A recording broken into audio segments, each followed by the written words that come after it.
사순절 세 번째 주일에 우리에게 주시는 하나님의 말씀은 히브리서 13장 13절에서 15절의 말씀입니다. 신약성경 369면에 있습니다. 신약성경 369면에 있는 히브리서 13장 13절에서 15절의 말씀, 이제 하나님의 말씀을 봉독해 드립니다. 그런즉 우리도 그의 치욕을 짊어지고 영문 밖으로 그에게 나아가자. 우리가 여기에는 영구한 도성이 없으므로 장차 올 것을 찾나니, 그러므로 우리는 예수로 말미암아 항상 찬송의 제사를 하나님께 드리자. 이는 그 이름을 증언하는 입술의 열매니라. 아멘. 오, 너는 계획이 다 있구나. 이 대사는 영화 기생충에 나오는 명대사 중 하나입니다. 저는 모사 모방하는 그런 힘이 없어서 그렇게 흉내는 못 내지만, 너는 계획이 다 있구나, 영화 기생충에 나오는 명대사 중 하나이지요. 영화 기생충은 2020년 미국 아카데미 시상식에서 사관왕을 차지합니다. 기생충에는 참 많은 명대사가 나옵니다. 그 중에서도 가장 많이 인용되고 패러디된 것이 오늘 제가 앞서 이야기한 오, 너는 계획이 다 있구나, 이 대사일 것입니다. 이 짧은 한마디에 사람들이 그토록 열광한 이유가 무엇일까요? 그렇게 많은 사람들이 인용하고 패러디한 이유가 무엇일까요? 계획을 세우기 힘든 시대가 되었기 때문일까요? 아니면 계획을 세워도 쉽게 이룰 수 없는 시대가 되었기 때문일까요? 하루가 다르게 변하는 세상에서 계획을 세워봤자 그대로 될 리 없으니 주인공 기택의 대사대로 절대 실패하지 않는 계획은 무계획, 그것임을 많은 이들이 공감한 건 또 아닐까요? 영화 기생충은 우리에게 많은 생각과 시사점을 주는 영화임에는 분명합니다. 불확실하다는 것은 예측이 쉽지 않고 통제가 불가능하다는 뜻입니다. 사회 경제적으로 변화가 빠르게 일어나면서 예측과 통제가 점점 어려워지고 있습니다. 지금 내 하루의 삶, 내일의 삶, 모레의 삶에 대하여 그렇게 예측하고 통제한다는 것이 점점 더 어렵게만 느껴집니다. 거기에 방점을 찍은 사건이 있다면 코로나19의 시간일 겁니다. 누구도 예상하지 못했고 제어하지 못했던 팬데믹 시기를 거쳤습니다. 먼 미래를 위한 온대한 계획을 세우는 것이 소용없는 일임을 깨닫게 하였습니다. 중요한 것은 하루하루 살아남는 일이었습니다. 일상이 파괴된 그때 일상을 회복하는 것이 최우선의 과제였습니다. 그야말로 생존이었습니다. 우리가 통제할 수 있는 유일한 것은 바로 나 자신뿐이었습니다. 지금 나 자신, 내일의 나 또한 장담할 수 없는 그런 시간 속에 있었습니다. 누구를 만나 코로나19로 인하여 통제되어질 수 있는 그러한 시간 속에 오로지 내가 통제할 수 있는 건 지금의 나, 그 시간뿐이었습니다. 우리는 코로나를 겪으면서 이 사실을 뼈저리게 절감합니다. 그러한 시기를 겪은 많은 이들은 멀리 있는 것보다 가까이에 있는 것, 많은 것보다 소소한 한 가지를 달성하려는 경향으로 나타납니다. 미래의 것을 위하여 시간을 보내는 것보다 지금 내가 오늘 하루를 잘 보내는 것, 일상을 잘 보내는 것, 이것이 잘하는 것이야, 그렇게 여기게 됩니다. 이것은 삶의 환경으로부터 비롯된 우리의 현실이 되었습니다. 매일매일이 전쟁이다시피 한 현대사회에서 오늘 하루를 무탈하게 넘기고 평온한 하루에 감사하는 경제사회에서 온대한 꿈을 그리기는 쉽지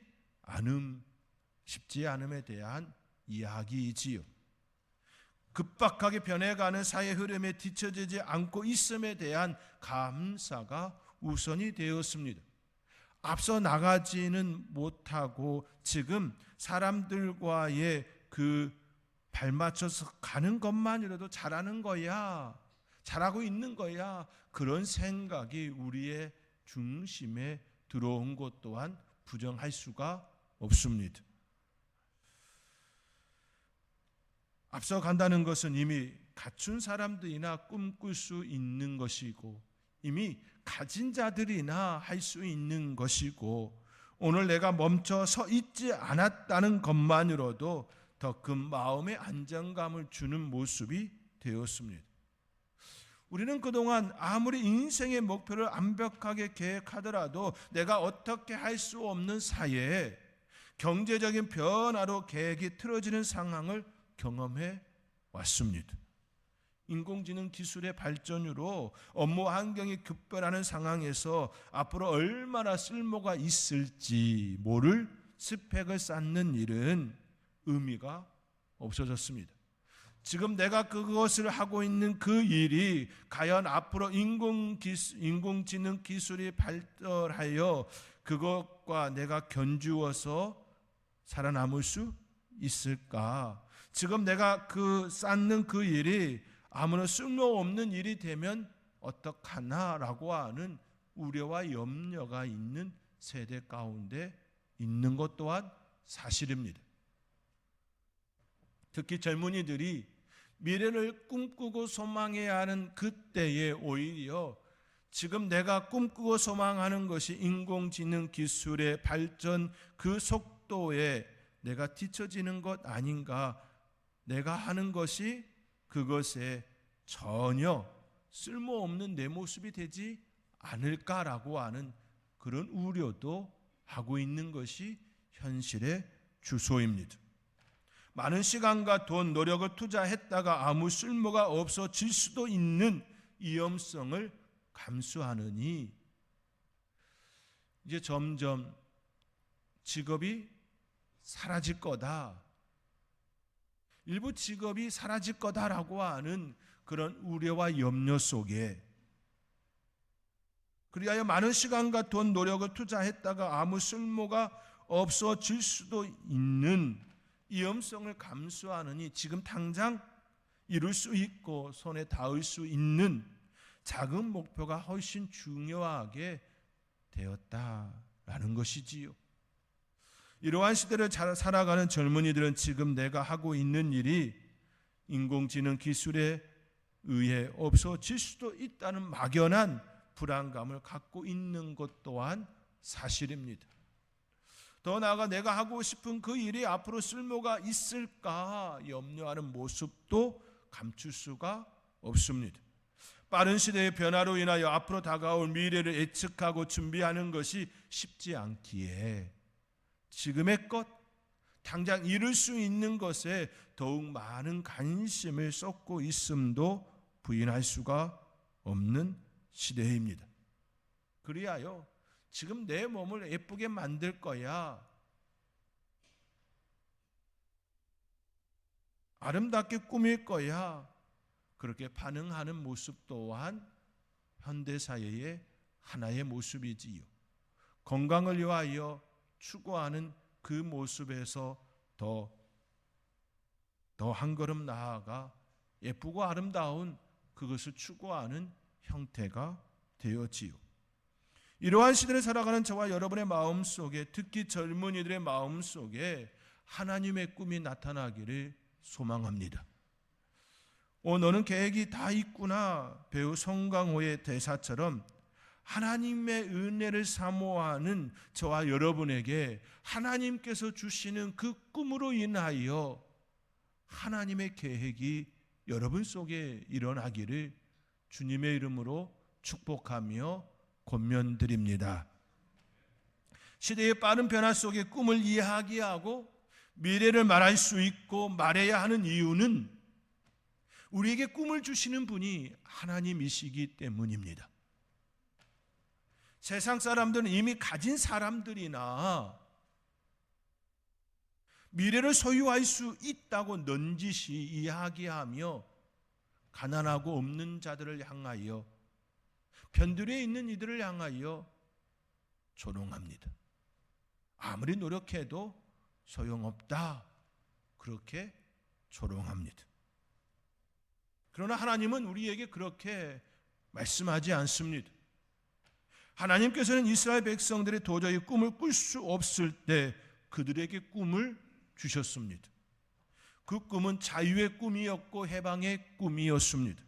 이스라엘은 부푼 꿈이 있었습니다. 그들은 야곱의 후손들답게 꿈이 있었습니다. 야곱은 아버지 이삭의 집에서 나와 삼촌 라반의 집으로 향할 때 돌 베개를 베고 자며 꿈을 꾸었습니다. 환상을 보았습니다. 그 꿈은, 그 환상은 하나님께서 그에게 주신 꿈이었습니다.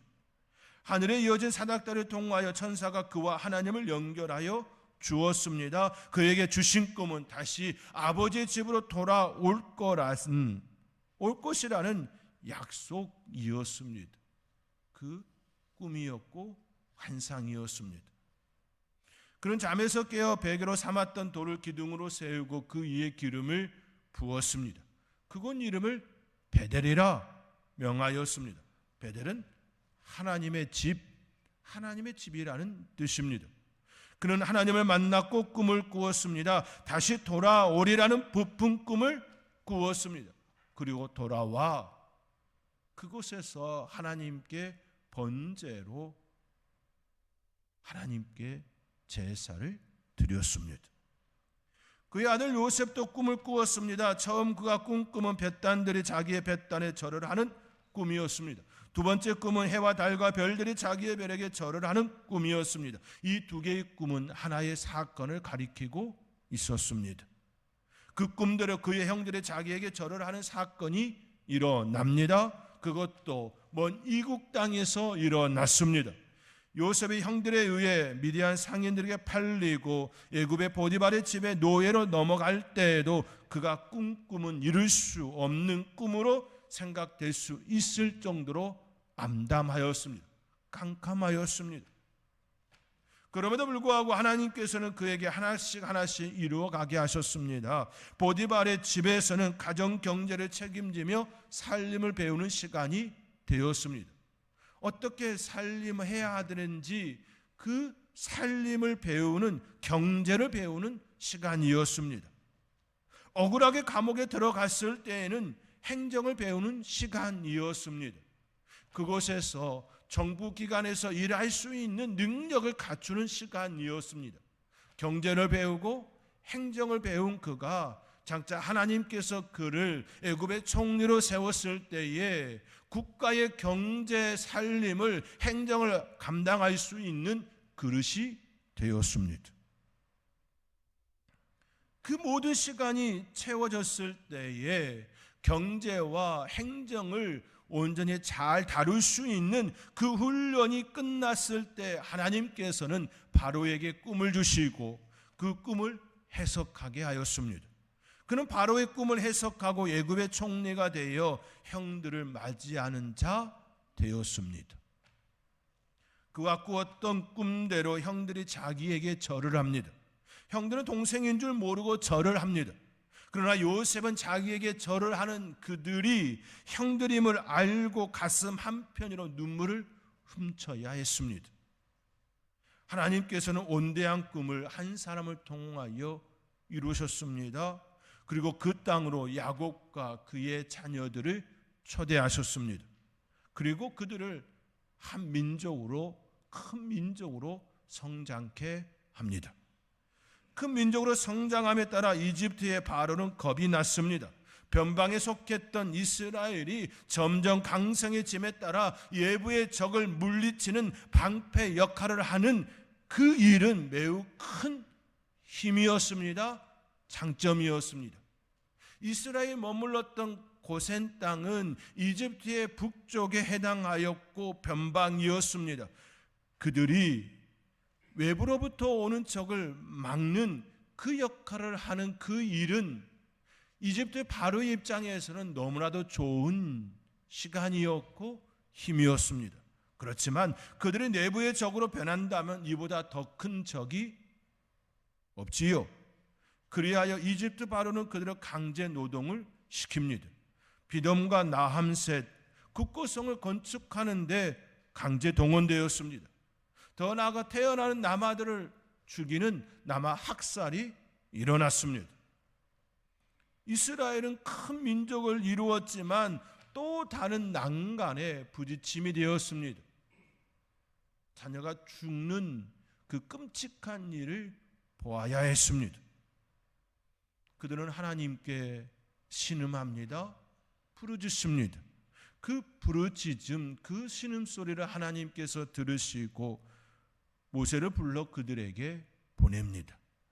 모세를 통해 그들은 꿈꿀 수 없었던 자유를 이룹니다. 적은 숫자의 인원에서 큰 숫자의 민족이 되었습니다. 애굽에 내려갈 때에는 한 가족이었다가 이제는 큰 민족이 되어 꿈을 이루고 나왔습니다. 그들은 꿈을 이루는 그 현장에, 그 자리에 있었습니다. 이스라엘은 스스로 이룰 수 없는 꿈을 꾸었지만 하나님께서는 그 꿈을 이루게 하셨습니다. 그 꿈은 하나님께서 이스라엘 자손들에게 주신 꿈이었기 때문입니다. 그 꿈은 아브라함으로부터 시작되었습니다. 하나님께서는 아브라함에게 약속의 말씀을 주셨습니다. 내 자손이 이방에 객이 되어 그들을 섬기겠고 그들은 400년 동안 내 자손을 괴롭히리니 그들이 섬기는 나라를 내가 징벌할지며 그 후에 내 자손이 큰 재물을 이끌고 나오리라. 6월절 그때 이집트의 장자들이 죽는 그때에 그들은 이집트의 사람들에게서부터 재물을 얻어 나왔습니다. 그 재물들은 하나님께서 이스라엘에게 주는 품삯이었습니다. 하나님의 약속의 말씀대로 이스라엘은 꿈을 꾸었고 그 꿈은 하나님께서 보내신 모세를 따라 이루어졌습니다. 성취되었습니다. 하나님께서는 지금을 살아가는 우리에게도 동일하게 꿈을 이야기합니다. 그리고 그 꿈은 하나님께서 우리에게 주시는 꿈입니다. 아브라함과 이삭과 야곱이 꾸었던 꿈들 역시 하나님께서 주신 꿈이었습니다. 요셉의 꿈도 하나님께서 주신 꿈이었습니다. 꿈은 내가 꾸는 것이 아니라 하나님께서 주시는 그 꿈을 내가 소유하는 것입니다. 하나님께서 주시는 그 꿈을 내가 품는 것입니다. 그리고 그는 우리에게 주시는 그 꿈대로 이끌어 가십니다. 앞서 서두에서 말씀드린 바와 같이 세상은 급변하여 미래가 암담하고 꿈을 꿀 수 없는 시대라 이야기합니다. 특히나 미래는 가진 자들이 가질 수 있다. 세상은 우리에게 이야기합니다. 이미 꼭대기에 있는 그들이 계속해서 그 자리에 머물 것이다 이야기합니다. 너희들은 이 자리에 올라올 수 없다 그렇게 이야기합니다. 세상은 우리에게 끊임없이 그렇게 이야기합니다. 그러나 하나님은 그렇게 말씀하지 않습니다. 성경은 우리에게 그렇게 증언하지 않습니다.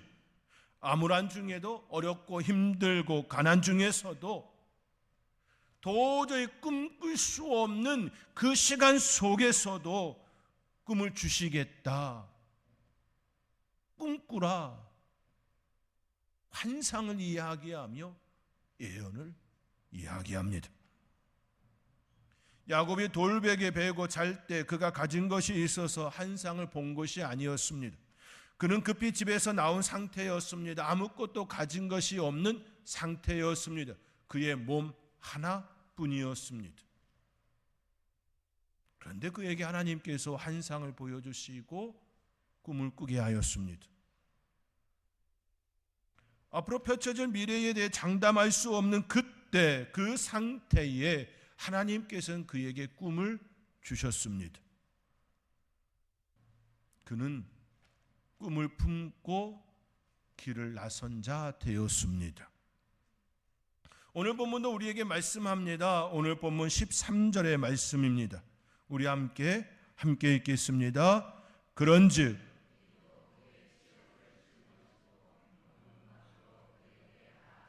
아멘. 이 말씀을 보면 희망을 말하는 것 같지는 않습니다.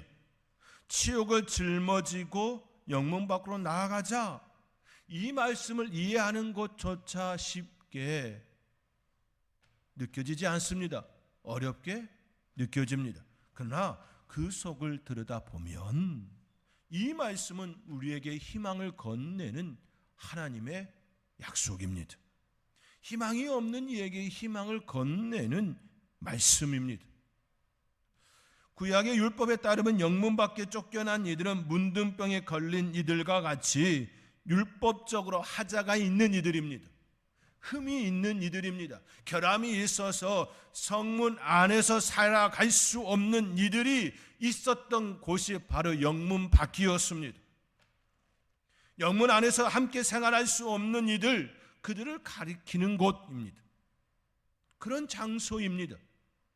그의 치욕을 짊어지고, 이 표현은 바로 문둥병과 같이 취급받은 상태를 의미합니다. 예수님은 그 당시 대제사장으로부터 시작하여 율법사들과 바리새인들과 사두개인들로부터 받은 분이 되었습니다. 건축자의 버린 돌과 같이 버림바 되었습니다. 그분은 십자가를 지고 골고다 언덕을 오르시고 그곳에서 죽임을 당하셨습니다. 마치 문둥병자들을 성문 안이 아닌 성문 밖, 영문 밖으로 내어 쫓듯이 예수님을 영문 밖으로 내몰고 그곳에서 죽게 하셨습니다. 문둥병자들이 그 병이 낫기 전에는 결코 영문 안으로 들어올 수가 없습니다. 그들과 같이 예수님은 버려진 자가 되었습니다. 그런데 그 죽음이 우리를 살리는 약이 되었습니다. 죽음에서 영생으로 전환시키는 약이 되었습니다. 그렇게 히브리서 기자는 그의 치욕을 짊어지고 영문 밖으로 나아가자, 그렇게 우리에게 말씀합니다. 그의 치욕은 예수님처럼 받는 수모를 의미합니다. 그의 치욕은 예수님께서 온 인류를 위하여 고난당하신 고통과 고난, 핍박을 의미합니다. 그의 치욕은 결국 인류를 위하여 고난당하신 예수님의 사랑, 그 사랑을 의미합니다. 그의 치욕은 희망이 없는 이들에게 희망을 건네는 사랑의 손짓입니다. 우리에게 손을 건네시는 하나님의 손입니다. 내 손을 잡으라.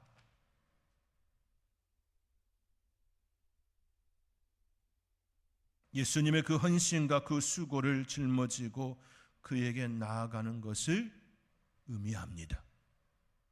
우리의 십자가가 아니라 그무지 지신 그 십자가, 그 은혜를 따라 그분께 나아가야 한다 말씀합니다.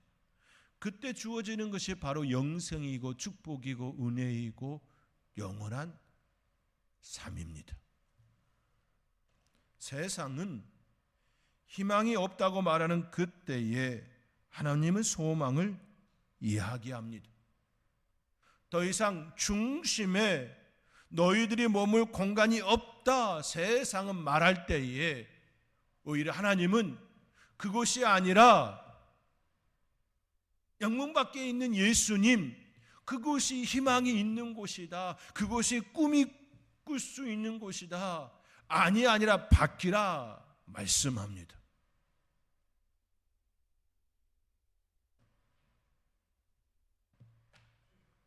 문둥병자들에게 희망은 영문 안에서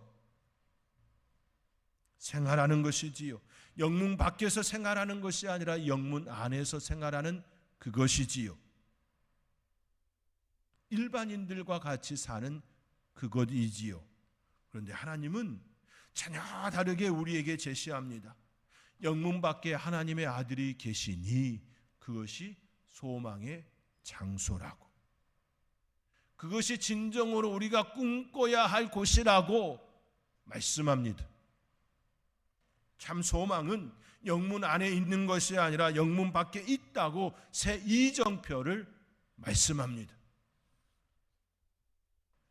영문 안에는 더 이상 희망이 없습니다. 오늘 본문 14절의 말씀과 같이 영구한 도성이 그 안에 없습니다. 왜냐하면 예수님이 더 이상 그곳에 있지 않기 때문입니다. 오늘 본문 14절과 15절의 말씀입니다. 우리 함께 14절 15절의 말씀 함께 읽겠습니다. 우리가 여기에는 영구한 도성이 없으므로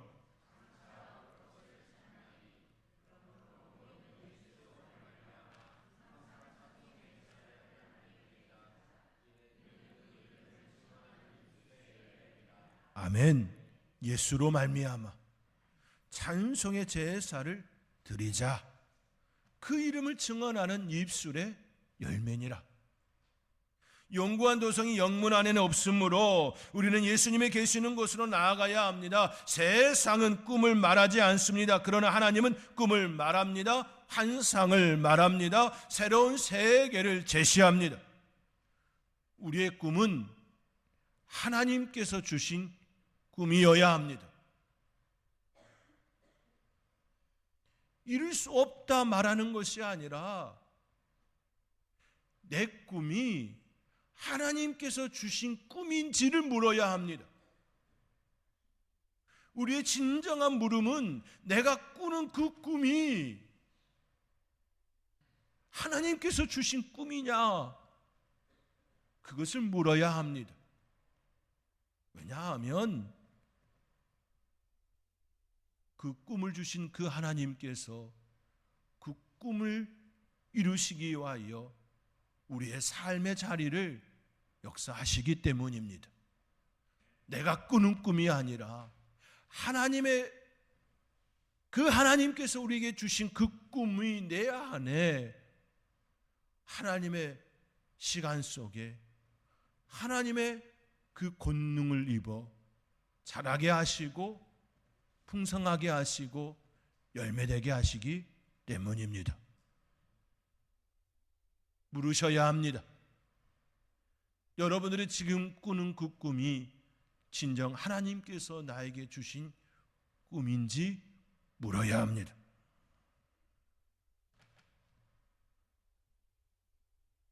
우리의 꿈은 하나님께서 주신 꿈이어야 합니다. 그 꿈을 꾸는 자는 시대를 탓하지 않습니다. 빠른 변화로 인하여 시야가 어둡고 암울하게 여겨질지라도 포기할 수가 없습니다. 왜냐하면 우리가 꾸는 꿈은 하나님께서 주신 꿈이기 때문입니다. 사랑하는 성도 여러분, 히브리서 기자는 우리에게 말씀합니다. 영문 밖으로 예수님께 나아가자 말씀합니다. 그것이 우리의 소망이 있기 때문입니다. 소망을 만나면 우리의 입술에는 찬송이 있습니다. 소망을 만나면 기쁨을 감출 수가 없습니다. 그렇기에 매일 내 삶의 자리에 찬송이 떠날 수가 없습니다. 예수님은 문둥병자들을 만났습니다. 그들을 치유해 주셨습니다. 그러나 모든 이들이 예수님께 돌아와 감사의 고백을 한 건 아니었습니다. 예수님께 돌아와 감사의 고백을 한 이는 사마리아 사람 한 사람뿐이었습니다. 우리는 예수님께 돌아와 감사 고백한 사마리아 사람처럼 우리의 꿈을, 하나님께서 주신 우리의 꿈을 꾸고 성취해가는 그 과정 속에 하나님께 찬송하며, 이것이 은혜입니다. 십자가의 도를 따라, 십자가의 그 은혜를 따라 그 풍성함을 누리며 살아가는 저와 여러분의 삶이 되어지기를 주님의 이름으로 축원드립니다. 기도하겠습니다. 십자가의 은혜를 따라 우리 하나님께서 주신 그 꿈을 꾸며 찬송으로 영광 돌리는 저희들 되기를 소망합니다. 우리의 삶의 자리에 그 꿈이 또 이루어짐을 고백하며 감사로 나가기를 원합니다. 하나님, 우리의 삶의 자리에 역사하여 주시옵소서. 이 모든 것 감사하옵고 예수님의 이름으로 기도하옵나이다. 아멘.